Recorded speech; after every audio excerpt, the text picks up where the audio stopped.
success, we're going to unmask the 50-50 narrative and how we can be able to embrace authenticity, because this is a very important aspect. And I am today joined by my co-host, Daniel Afumbom Munang. Daniel, welcome. How are you? I'm great, thank you, and I'm happy to talk about the topic of today, which is reality of success. And as I say in all the other talks, expect the unexpected. Expect the unexpected. So today we are going to really have a very exciting conversation. And indeed, as you said, in today's episode, we are challenging the standard narrative of success and exploring what it means in the real world. It's a topic often shrouded in oversimplicity and under discussion. And so we are going to debunk that today. So we'll be right back.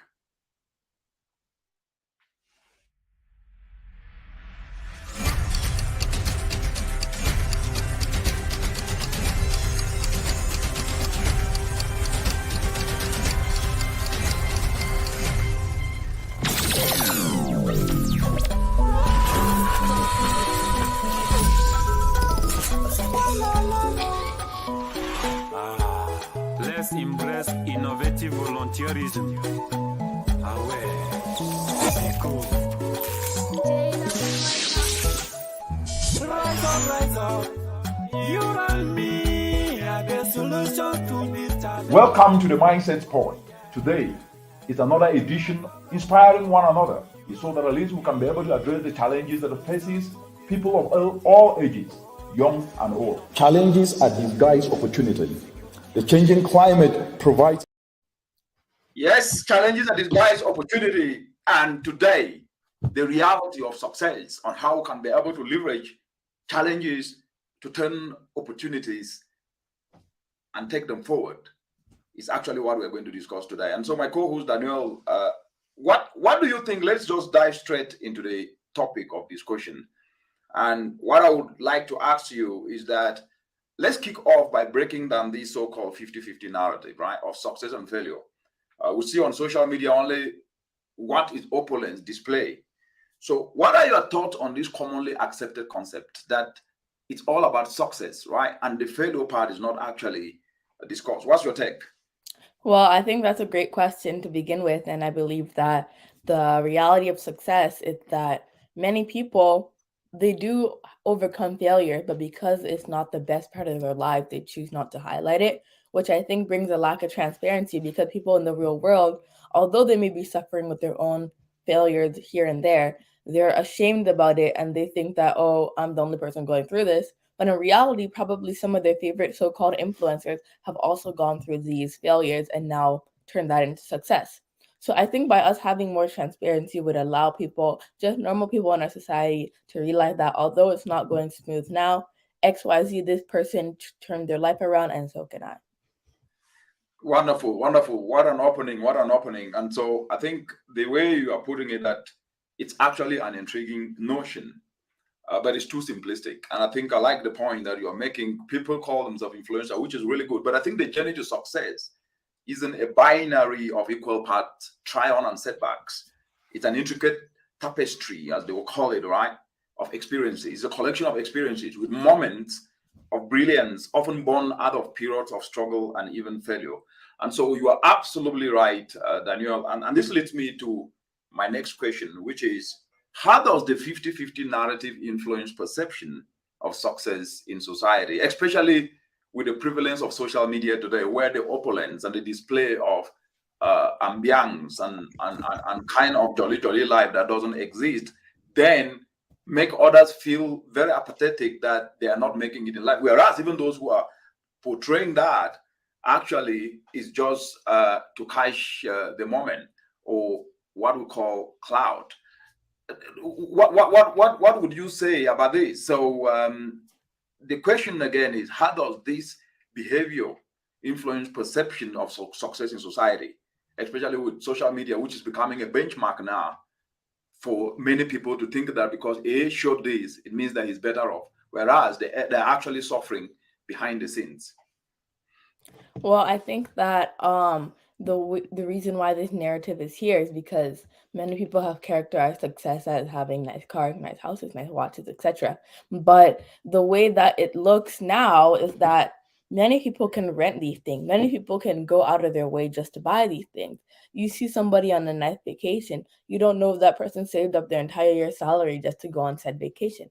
So I believe that we just need to talk a bit more about media literacy and just thoroughly understand that just because this person posting pictures in Paris, or this because this person has a Michael Kors backpack, like just because these people have these things, that means that um they're rich and I'm not, because I don't have said things. But I believe that um we have to be more smart, more literate, as without that we're gonna believe that everybody who has nice things is automatically rich, and just because somebody doesn't have as much nice thing, that means they're not as well off, which could be completely the opposite in many situations. Indeed, it could completely be the opposite. And what I think is very clear here is that social media has indeed amplified this issue, right? It often only showcases successes. And that is a very big issue. It only showcases the highlights, leaving out the struggles and effort that go on behind the scenes. And this creates a skewed perception of success, which can be both daunting and misleading for those aspiring to achieve their goals. And I think if we don't address these aspects, the attitude, especially of young people today in the African continent, that see people standing near houses, near BMW X6 and taking photos and displaying them on social media and filtering out to look, which is okay. That's okay. But it is not the reality. What we're discussing here is reality versus some kind of unrealistic picture. So what I call idealism versus reality. The idealism and reality, these things are actually different. And that is why this is very, very important discussion. For those of you who are joining in today, we're discussing this very important topic, which is the reality of success, unmasking the 50-50 narrative, which in this case embraces authenticity. And it's quite very, very simple. Success and failure sometimes are equated as if you don't succeed, then you fail. No. But failure is a pathway to success, because if you don't fail, you cannot learn, and if you cannot learn, then you cannot grow, and if you cannot grow, you will not be able to know that at least you know something. So if you cannot learn, you cannot know, and if you cannot know, then you cannot be able to progress forward. There is a remark here, read from Kristen Isabel. Belkisang says, it makes everyone strive to hide their hardships by trying to look perfect and quote unquote living the life. Yeah, what do you have to say about that? Well, I think that is a really good point, because when we look at it, many people just want to show their best side, because technically social media is showing your best moments, but people get too caught up in that because someone has more better moments than they do, when in reality many people don't know the struggle that said people have gone to get those positive moments in life. For example, you may see somebody flying business class. You don't know if that person really paid $10,000 to get on that flight, or maybe they were accumulating miles. So without transparency, it leads a lot of people to strive to be like said people, and maybe find money from places they don't have it from, to try and achieve a life that doesn't exist. Very true. I think to a point in providing perspective to Christabel Kisang's point, that it makes everyone strive to hide the hardship by trying to look perfect and living the life. And that now brings me to this false narrative, like a bubble that people are in, but it's not realistic. And I'm discussing this today with my co-host Daniel, because there's a lot of falsehood and false beliefs out there, that because A is showing this on social media, it means that he or she is better than you. No, actually, some of them are in debt. Actually, some of them borrow those things. And therefore, you need to keep your peace and focus to build value, because you can achieve anything if you put in dedication, hard work, and more importantly, humility and self-discipline, which is quite very, very important. Marcel Desailly has said something. Okay. He says success is perceived mostly as material, which is far from it. What about affluent thieves? Success needs to be tied to the achievement of purpose. What do you have to say about that? Well, I think that that is true because success today has been defined on how many cars you got, how many houses you have, how much flights have, how many vacations you've gone in the past year, how many times you've seen the four walls of an Emirates business class. Like that's Must we uh say that? that's what's been attached to success. And I feel like you brought a good point about affluent thieves, like people who look rich, but all these people are using like assets that aren't theirs, are finding ways to you might not know that the person who's on vacation used the budget flight and was stuck in the airline for 12 hours while the flight delayed. So I think that affluent thieves also bring out people who try to be like them but don't really understand what they went through, so they go and find the most lavish thing, not knowing that the person they copied from didn't even use said lavish thing. So I think that Marshall C has a really good point of saying that success needs to be tied to the achievement of purpose, because from there there's more transparency, and from there if somebody wants to copy that success, they'll be copying it in a transparent way, such as going to school, getting a job, rather than going to Miami, going on a business class flight, getting a BMW X4 Exactly. color red. Like I think that that's a pretty good way to put it. And we have a few more comments from Smith Nyoko Yeah, Nkosa. but let me just add to the point that you have actually brought up. You have said to Mercedes at his point, which is this new word affluent thieves, that be, material becomes a benchmark for success is a false narrative and is a fallacy, rather than success being the number of lives we have touched positively through knowledge, like what we do on the Mindset Sports, and to all our viewers who are contributing. You are actually enriching society with knowledge, because new knowledge is what brings transformational development. If we cannot have new knowledge and new ideas, then we'll be stuck in the same place. And therefore, if lives can be touched as a result of somebody just understanding and knowing something new, that's impact. And impact is different from noise. Impact is different from the noise and the sorry discussions we hear around. Complaining is not a statistic. Noise is not a statistic. And therefore, the number of lives you touch positively, those are statistics. That those who are going to bed hungry, over 257 million people tomorrow, can reduce to 200 million because 57 million has been touched as a result of solutions and ideas that an individual or a community or a group of people who think alike have come up with solutions. That's success. But to start benchmarking success with material and coming up with this new word that I've heard today, affluent thieves from Mercedes Aye, is actually something that will need to be debated, especially within the context of the socioeconomic challenges that the continent faces today. Read from Smith. Truly, doctor, failure is a pathway to success. I agree with you, sir. What do you have to say? Well, we agree with you, Smith. And your comment was failure is a pathway to success, which is 100% true, because without going through failure, you're not going to be able to know what success truly feels like. Perfect. And Mercedes Aye? Failure is a pathway to success. Big time, doctor. I think that comment was addressed to you, not me, but yeah, that's fine. Yeah, it is the pathway, because if you don't fail, you cannot learn. If you cannot learn, you cannot know. If you cannot know, you cannot grow. And therefore, that attitude that to fail is a bad thing, it's something that needs to be discarded, because it's actually an infringement into people's self-believing. And lack of self-belief is actually one of the underlying reasons why a lot of people don't believe in themselves to do that which is right. And they're then told you have to do A, B, C, D. And they end up using their life only for experimental visions, rather than what I call actually an unborrowed vision. And what is an unborrowed vision? That takes me now to this discussion here, which I would like to make this. It is clear that social media has created an environment where we only see the tips of the iceberg. But how does this skewed perception impact individual self-esteem and their approach towards their goals? Because what do you think this display of opulence is impacting individual self-esteem, especially our young people who have been made to think that to fail is bad if you try a new thing, and that we must only do what we know, and that limits our reimagination, which is really what is needed to move the needle forward. What have you to say, Afo? well, I think that this perception of success has really lowered a bunch of people's self-esteem. People who look up to said people and they realize that they don't have as much, have been particularly impacted. And I feel like this is really easy to be a victim of, because although you may not have the same thing, we need to crucially realize that you still have successes, whether big or small.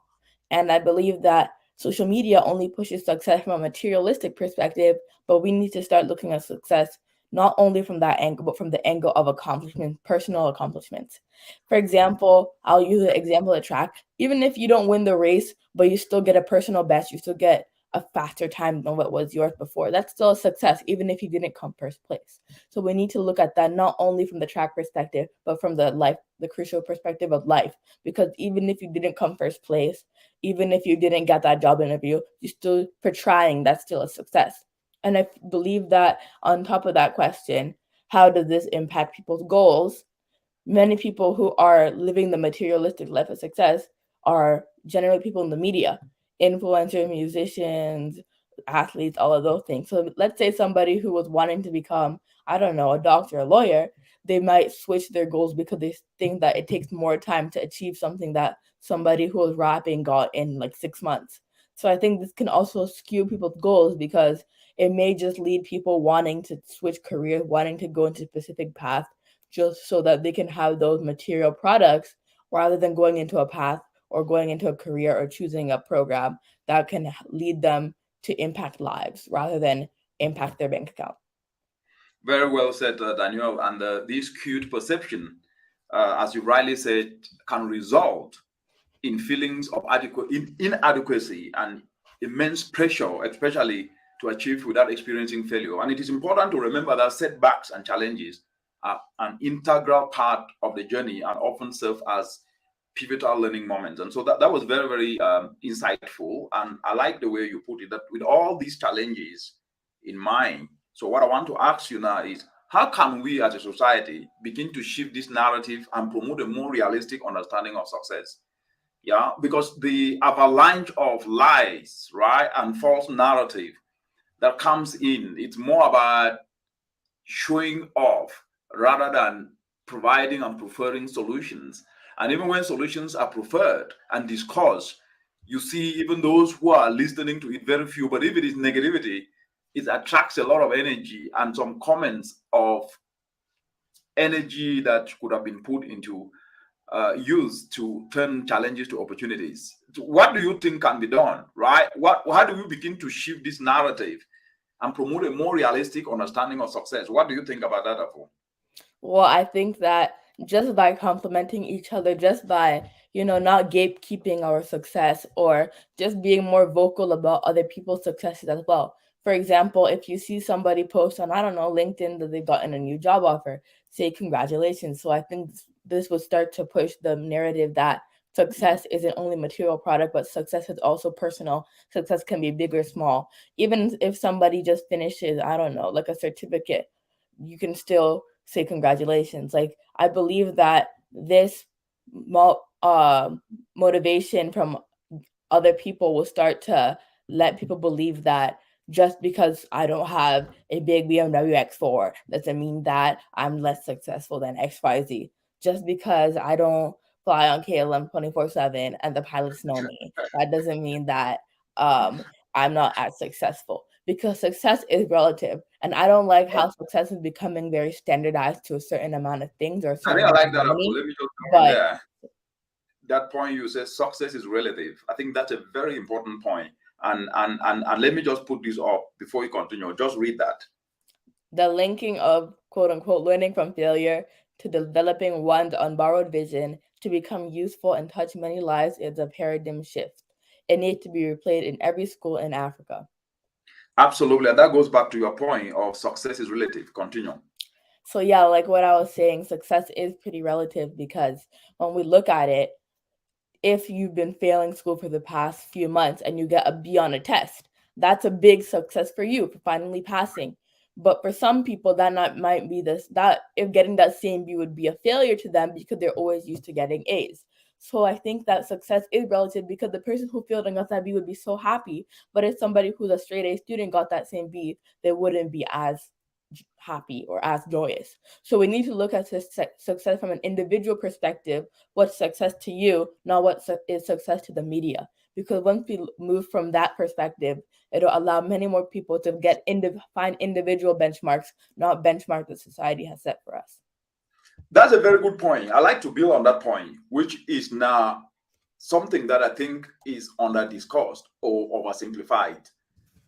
It comes to the point where developed and developing countries are compared and benchmarked almost to be that because you are developing, you need to reach this standard before it means that you have progressed.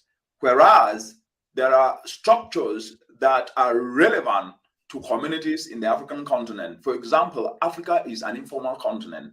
It have governance structures like kingdoms, like emirates that have existed and have been able to provide leadership in communities, getting people out to play community work, to plant trees, to work together in a farm, to apply organic manure. But yet, the discussion of comparison is that if you don't have skyscrapers, it means you've not developed, right? If you don't have big roads, even if they're not connecting anyone to anywhere, then it means you've not developed. Do you think that that attitude of trying to benchmark success, which is important? Look, people should have clean drinking water. Every kid should go to school. Boys and girls should be given education. Respect for women must be there. Respect for men must be there. Respect for boys and girls must be there. Human rights must be respected by everyone. But when it comes to contextual realities, there seems to be that mismatch. We're trying to say that there are certain structures that cannot get away if we are to address contextual realities, like communal cooperatives, Njangis and Tongtings and Chamas. These are never really discussed just because formal aspects need to overshadow informal aspect. So my point is buttressing on your point of, instead of using relative ways of defining how success can be, like you rightly said, someone who has been failing a test and finally gets a B feels on top of the world because to him or her that is success, right? But somebody who has been scoring A and gets a B feels a little bit not really too happy. So the point I'm trying to just bring out here is to buttress your point, which was quite very, very important. And I think let's get to the next aspect, which is that, as you said, we need to start changing our dialogue around success, and we need to accelerate and celebrate authenticity, resilience, and personal growth as much, which you highlighted it very, very important. We need to start celebrating people, right? Who originally, and I use the word originally with intent here, make it, because if not, more than the end achievement will never really show up. So sharing stories of overcoming challenges and learning from failure is important. So Afu, that was a very powerful perspective. Now, as we start to run up this discussion and I hand over to you, could you share any personal advice for individuals that are navigating their path towards success amidst these societal expectations and pressures? Because let me just name one. Societal expectation, you must have a PhD. Societal expectation, you must work in very big organizations. Societal expectation, you must become a politician. Societal expectation, you must be minister. Societal expectation, you must have a big house and a big car. Do you think, what could you tell these people before I hand over to you? Well, I think that's a really good point that you brought up from the perspectives of Africa and the quote-unquote term developing country. And before I answer that question, I'm going to touch on that point for a little bit, which is that, for example, the poverty is also relative, because the standard that we've hit today of if you don't live on a minimum of $2 a day, you're classified as in extreme poverty. But in reality, probably my great grandma doesn't live on $2 a day, and she's probably never even seen $2 in her life. So, but I'll use the example of her. For example, she has her own food from her own farm. She built her own house, paid cash, and she has basically zero debt to her name. And she's living on rice and over tea and milk, which is also bought on cash. So from that perspective, she has zero debt to her name. So even though she's not living on the quote unquote $2 a day limit threshold, she wouldn't consider herself poor because she is still living her life without any difficulties.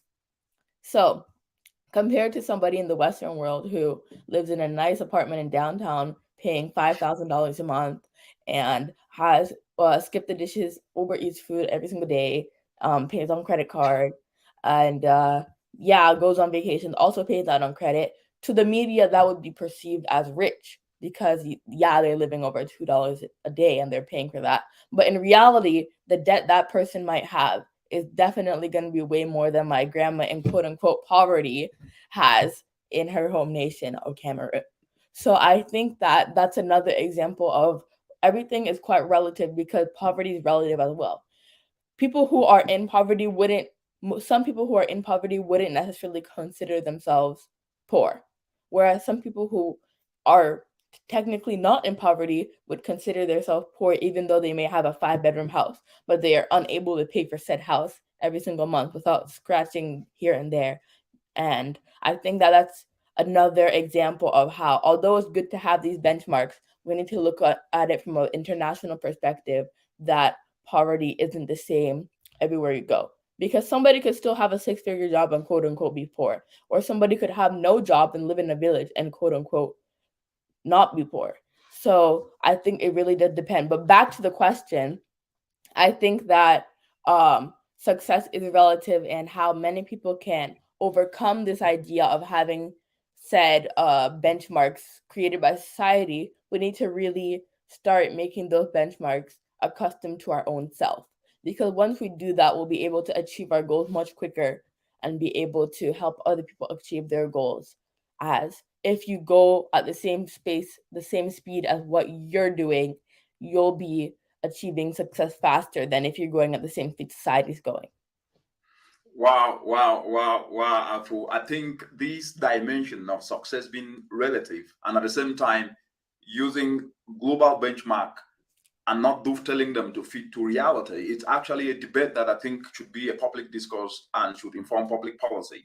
Why I'm saying this is because, as you can see from Marcel Desailly here, that success is relative and that foundational concept needs to use to redefine poverty and wealth, which between a debt-free rural farmer eating from their farms using organic manure, right, and an urban salary worker on debt who is poorer, just what you have truly and excellently articulated. So the point, before I hand over to you as we start to run up, is that the false narrative and the false representation and misguidedness is not unmasking this narrative, right? And authenticity seems to be discarded. And so that false bubble and false hope then make our young people to become very, very anxious. And the anxiety tends to make them to feel like they're failing, whereas in reality, as you're saying, they're not failing.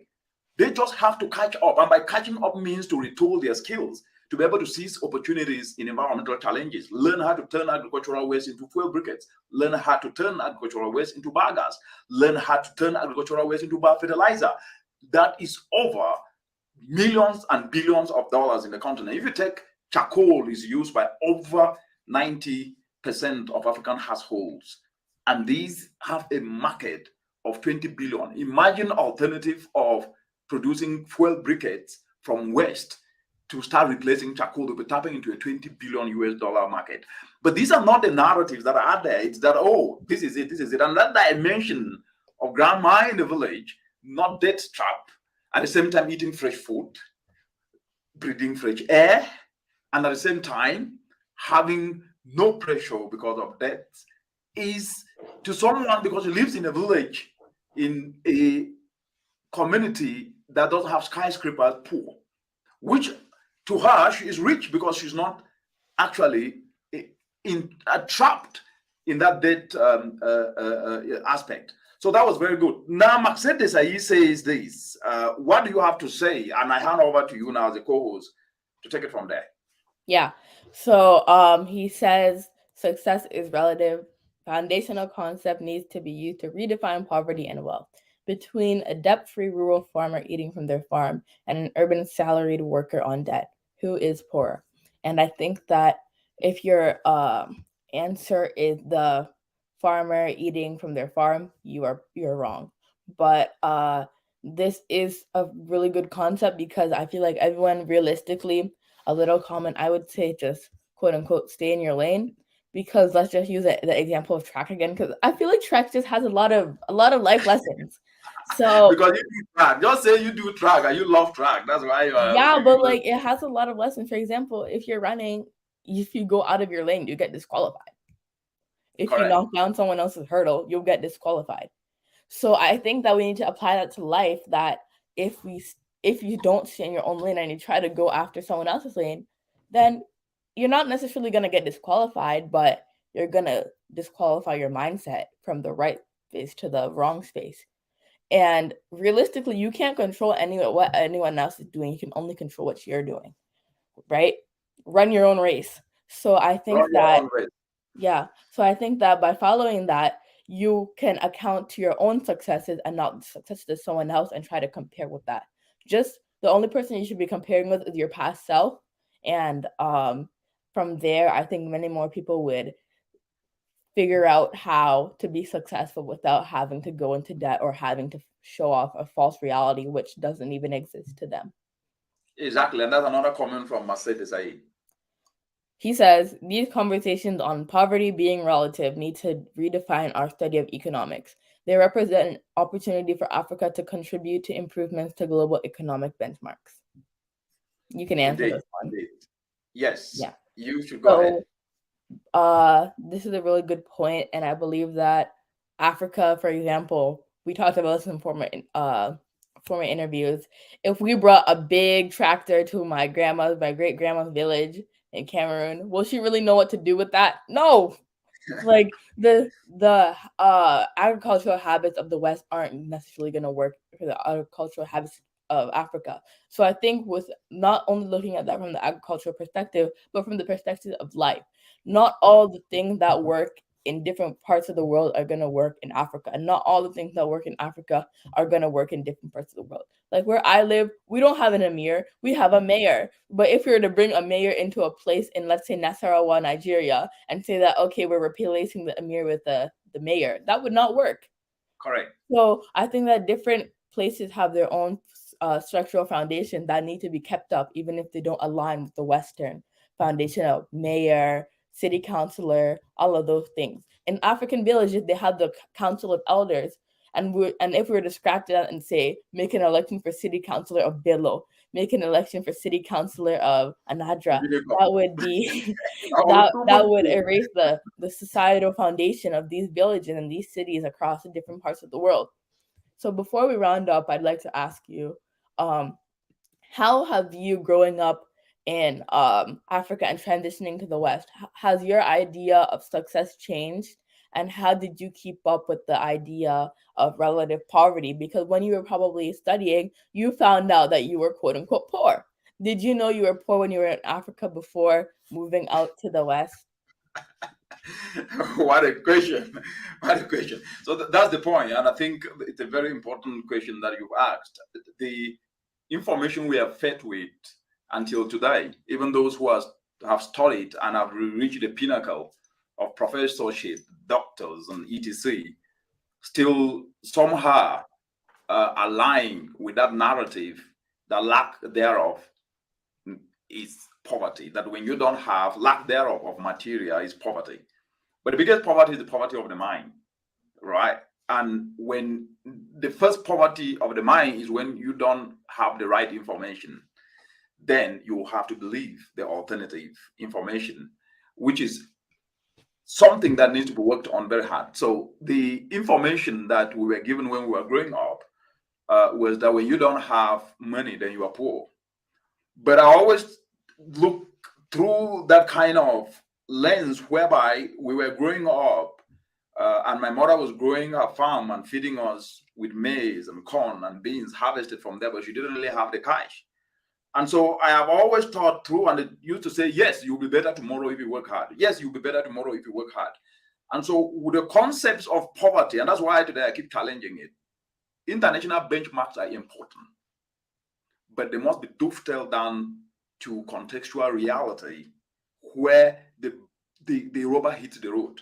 And you gave a very practical example. Before I answer your question, if you were to discard the Council of Elders in Jinquin, where I come from, and replace it with a mayor, it will not work, because that is not how the structure of that society is. But you can then be able to build using the Council of Elders of Jinkin to say, look, we can have clean drinking water by doing this. And you can be able to use your influence and your structure to reach everyone. So bringing new knowledge to close gaps and building on already existing structures help us to do two things. It avoids duplication of efforts, and it avoids wastage of resources, including not just money, but also human resource. Then from the perspective of me, understanding and studying in Western universities, studying back home and in Western universities, with the help of scholarships, what I learned was that we are also the problem as Africans from the perspective that we do not own our narrative and we do not project our narrative. And therefore, we depend mostly on what is borrowed and then discard our foundation. There's nothing wrong to learn from anywhere in the world, but there is something wrong when you yourself do not bring value to the table. And value goes beyond just talking. It includes what you have, that you can be able to bring it to the table. It includes what you have learned. And the learning was that if you do not have, and you are able to work hard, you will have. And that the aspects of humility, self-discipline, obedience are actually attributes that most parts don't have it because they are not being taught in their home doors.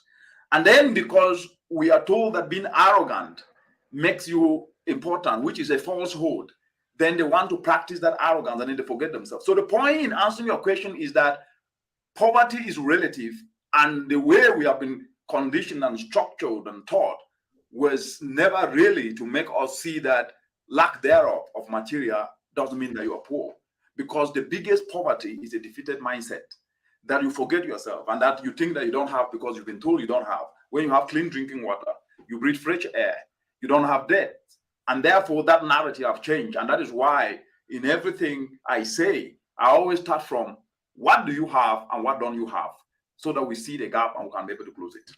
I think Before there is we a wrap comment. up, we have a comment from Christabel.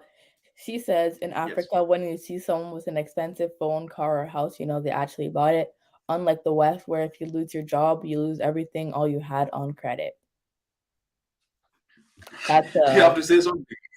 That's a good point. I think that is places in Africa are starting to develop that system too, of having things on credit.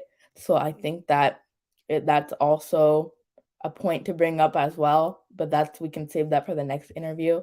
But that's a good point. And Marcel Desailly has another point. Yes. Pull that up. And let me put that up. Run your own race. This is how we develop a groundswell of solution providers, delivering value and touching many lives. Yes, I think to Christabel's point, yeah, that is true. But as you said, that is fast changing because the continent is copying a lot of things that it cannot be able to sustain. For example, when you have an iPhone 17 or iPhone 15, that you have no skill that you can offer, how are you going to maintain it? Right? I think the narrative that first things first, what is called priorities needs to also start taking. Can you be able to then maintain that, and can you be able to use those resources to then be able to invest in knowledge, which is the best investment, so that at least you can get something better and even get like 3 of those iPhones. I know that this is something which is not necessarily discussed, but the point is that it's not about comparing with the West and Africa, but it's about also the reality. If you look at the highest impoverished people, and impoverishment here is not just lack thereof, it's also impoverishment in terms of lack of right knowledge, in terms of having the attitude to learn, being teachable. It also impoverishment in terms of the attitude of disrespect and lack of humility. But what we are saying is that we need to de-risk, and de-risking, especially the young people, is to provide them with the right information. Indicate that if you are using your phone to be able to generate content and sell that content, that's value you are creating, and your phone is actually making money, rather than using it on Twitter and Facebook and Instagram to bash people and feel excited in that 5 minutes of fame, which at the end of the day doesn't really bring anything. That is really great. Yes, as we start to round up now, Fu, what do you have to say? Well, thank you for watching, and run your own race, and see you next week. Bye, guys. Yeah, for those of you who have tuned in today, our topic of discussion was how do we start to deconstruct the narrative that success is opulence, it's having material alone, and start reconstructing the narrative that success is relative and it is about how useful we are to community. And from what you've heard, and for those of you who have just joined in now, this discussion actually brought a very important aspect that we must embrace challenges, learn from our mistakes, and understand that setbacks are stepping stones to success. And that we must always remember that success is deeply relative, it is personal, and your journey needs not mirror anyone else. And that using social media to see that others are doing well, when actually in reality that's just a falsehood and a false narrative, it's something that is causing anxiety in our young people. And the reason we are discussing this is that we must be able to add value to ourselves and change that mindset, because poverty is not necessarily lack thereof. When you don't have right information, when you don't become teachable, when you don't acquire new knowledge, then you are poor in terms of knowledge, which is the biggest poverty. And so thank you very much, Daniel, my co-host, for your invaluable insights. And thanks to all our listeners for joining us on the Mindset Sport. Every Saturday and weekend, we are always on the Mindset Sport. And remember, success is a journey, not a destination. And let's strive for authenticity and celebrate the whole journey, not just the highlights. And with that, thanks for tuning in. Bye-bye.